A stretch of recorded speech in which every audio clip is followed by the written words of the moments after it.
বছরের আজকে প্রথম দিন, ইংরেজি বছরের।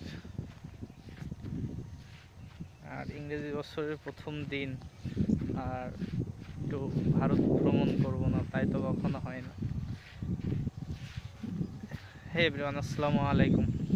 Welcome to my YouTube channel and Facebook page Rokon BD ব্লগসে আপনাদের সবাইকে স্বাগতম। এখন আমি যেখান দিয়ে যাইতেছি এটা হচ্ছে বাংলাদেশ ইন্ডিয়ার সীমানা নির্ধারিত রাস্তা, যেটাকে বাংলাদেশি রাস্তা বলা হয়। এই যে আমার পায়ের নিচে যেটা দেখা যাচ্ছে এটা হচ্ছে এই পর্যন্ত বাংলাদেশ, এই যে ইন্ডিয়া। আমি বাংলাদেশ আর ইন্ডিয়ার মাঝে দাঁড়ায় আছি। ইন্ডিয়া, বাংলাদেশ। এই যে ইন্ডিয়াতে চলে আসছি বিদেশ ভ্রমণে, আবার বাংলাদেশে চলে গেলাম। তো ইন্ডিয়ান বিএসএফ ক্যাম্প আমার পিছনে, আমি কিন্তু বাংলাদেশের ভিতরে আছি এখন। আরও আমার পিছনে সরিষা ফুল ফুটে আছে, সরিষা ক্ষেত।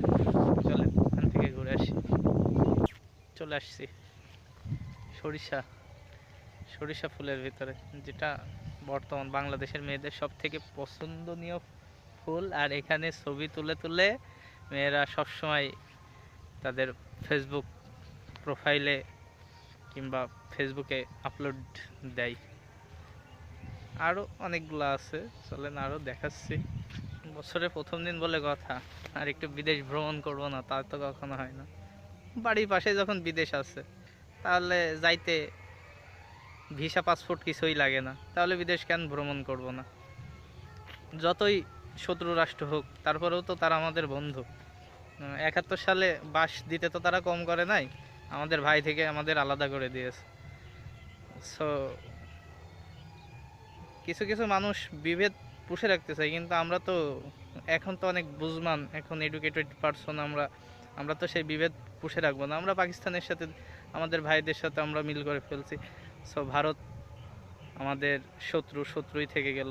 আমাদের প্রতিবেশী থাক, প্রতিবেশীর মতন থাকবে। প্রতিবেশী যখন শত্রুতামি করবে তখন তো আমরা তো সেগুলার মুখ বুজে সহ্য করব না। সো জীবন থেকে আরও একটি বছর সবার জীবন থেকে হারিয়ে গেল। জানি না কতটা ভালো কাজ করছি, কতটা পাপ কাজ করছি, একমাত্র সৃষ্টিকর্তা জানে। জীবন মৃত্যুর সন্ধিক্ষণে আরও একটি ধাপ এগিয়ে গেলাম। চলেন আরও একটু কাছে যাই, ফুলের ভিতরে একটু নিজেকে বিলাইয়ে দিই। অপোজিট সাইডে India, it's my country Bangladesh, wonderful and beautiful my country. So এখানেই ভিডিওটা শেষ করতেছি। সবাই আমার চ্যানেলটা সাবস্ক্রাইব করবেন, পেজটাকে ফলো করে দিবেন। সো আল্লাহ হাফেজ, টাটা।